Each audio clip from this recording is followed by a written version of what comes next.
Welcome back, everyone. Today we will be touring Oracle Park, home of the San Francisco Giants baseball team. Located in the Soma neighborhood of San Francisco, near China Basin. During the tour, we'll be giving you some facts about the ballpark, along with taking you around the ballpark, showing you different areas, including the press area and some of the suites. Every photo you see today was taken by me. Don't forget to subscribe to the channel. I appreciate that. You can write in the comment section what you like about this ballpark. And with that, let's start the tour. Oracle Park opened back in 2000 and currently has a capacity of 42,300. Excluding the outfield, the seating of Oracle Park is very similar to Camden Yards in almost kind of a flipped image of Coors Field. The typical seating for the ballpark has 3 levels of seating. On the right field side, you can see that the seating dies off partway in the outfield. On the left field side, the seating goes all the way down and then kind of turns and 90s out beyond the home run fence. The only difference between that and Coors or Camden Yards is those two ballparks, the seating actually extends out a lot farther, where this one, it just has a little tiny return to it. The ballpark used to be called AT&T Park, so you'll notice in a lot of the photos throughout this tour that the ballpark says AT&T, and that's just because some of the photos are before the name change. So it's the same ballpark as Oracle, but just previous name. Overall, the outfield seating is pretty simple. It's a single tier of seating that is mostly bleacher seating. There are several unique features, though. The first two you'll see are the Coca-Cola bottle and the glove in left field. This is showing you another view of that Coca-Cola bottle, and you can see that they actually have slides that go down through the Coca-Cola bottle. Like most ballparks, they also have a mini field for the kids to run around in, and that's no different here. They have it above the seating in left field. This is a view from the mini field, and they actually do a pretty good job making a replica of it, and you can see the Bay Bridge in the background, so it's pretty cool to go down and check out. In right field, you have Levi's Landing, which is probably the most iconic thing about Oracle Park and what most people think about when they think about Oracle Park. It consists of a tall brick wall, and it basically really has no seatings across most of it. You really just kind of a walkway behind it, and on one side you have the field, the other side you have McCovey Cove. This is a view on Levi's Landing, looking back towards the field. It actually gives you pretty good views of the ballpark from that landing. You can't talk about Levi's Landing without talking about McCovey Cove. It's the water that you see beyond the landing. During games, you always see these yachts and various people take their boats out there trying to catch a fly ball during the game. If you've never been to Oracle Park before, you may not know this, but they actually have a walkway beyond the ballpark in between Levi Landing and McCovey Cove. So the cove doesn't go straight up to the ballpark.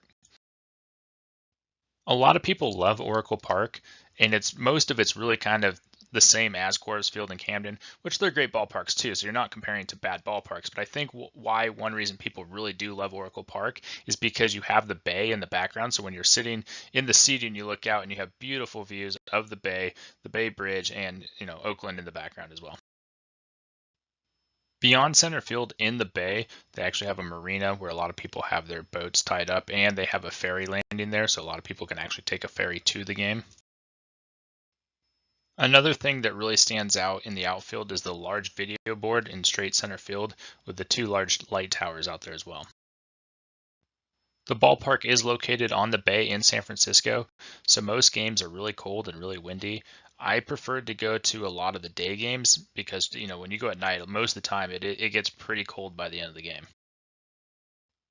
Given how cold and windy the ballpark is and the fact that it's at sea level, it's a pitcher's park. Year after year, Oracle Park has had the least amount of home runs in all of baseball. One thing I thought was kind of crazy, given how nice this ballpark is you can see here the bullpens used to be in the playing area, just beyond the foul line in right and left field, similar to the Oakland Coliseum, which I just thought, how do you build a ballpark that's so nice and have that be the case? Most Major League ballparks now, they have the bullpens beyond the outfield walls. In this photo, though, you can see that the bullpens are actually beyond center field. In 2020, they moved the bullpens from the foul territory to beyond center field, which is a great thing for everyone. You can see from this photo, though, that the bullpen is where the bleachers used to be. So when they actually moved the bullpen to center, they actually had to take out 650 seats. I thought it'd be cool to do a before and after comparison of the bullpen. So this is center field before they moved the bullpens out there, and in the next slide we'll be showing the renovation. And this is showing center field after they did the renovation. They, removed some of the bleachers, put the bullpen out there, and they actually moved the fence in slightly. There was two reasons for moving the bullpens out to center field. One, it was a safety hazard having them where they were, and two, they actually wanted to bring the fence in. They may not say it out loud, but you can see here the deepest part of the park was called Triples Alley, and it paid homage to the Polo Grounds and how far that ballpark's center field used to be. At the idea time, it was a great idea to do it, but it just had so few home runs. So when they actually added the bullpens out there, it shortened it up the Triples Alley a little bit. So it went from 421 feet to 415. This ballpark actually has a ton of suites and club level seating. You can see here that they have two levels that wrap all the way around above the second level of seating. And this is a view from one of those suites looking back towards home plate. You got great views. You're up a little bit higher than down low, but still very close to the action. And this is just another view from there looking out towards center field. And actually, when you're in those suites, you can go and they have a couple seating outside of those that you can sit out and actually watch the game if you're not, socializing with everyone else. This photo is showing inside the press area that's located behind home plate. This is the view you see when you look out, and you can see that it's probably some of the best views in all of the ballpark. It's right behind home plate. You're not up too high, but you're above the net behind the home plate. So it's a great place to watch the game if you're the press. Adjacent to that area, just off to the side, is what they have the Salesforce Championship Suite. And this is showing you a view inside that Salesforce Championship Suite. So great place to watch the game if you can get in there. I think the overall look of the ballpark and the color schemes are great. You have the brick along with the dark green paint on the steel and other portions of the building that I think make the ballpark just look amazing. From this view, you can see all the steel framing that make up the ballpark as well. And I just think using steel is always a nicer look than concrete. Not that concrete's bad, but I think it just overall the beauty of a ballpark tends to look better if it's made out of steel. Behind home plate, you have Willie Mays Plaza, and you can see on the right the Public House, which is a bar you can go to even on non-game days. If you're down in Willie Mays Plaza before or after a game, they actually have a statue of Willie Mays there that you can check out as well. I touched on Levi's Landing a while back, and to go along with that, most people who know about it know that if someone hits a ball over Levi's Landing into McCovey Cove, it's called a splash hit. And I used to think it used to happen all the time, and they post the number on the wall how many splash hits there were, and I thought that was per season, but that's actually all-time lifetime. And actually just this year in June of 2023, they actually got to their 100th splash hit, and Barry Bonds used to play for the Giants, and he actually has 35 of those.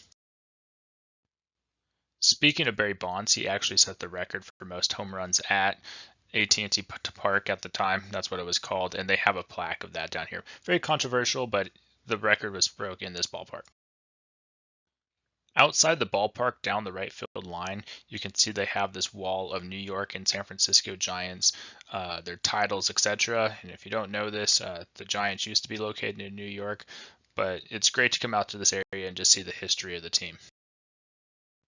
Outside the ballpark on the left field line on King Street, they actually have the Giants Wall of Fame, and you can see a plaque here. Shout out to Mike Krukow and Cal Poly.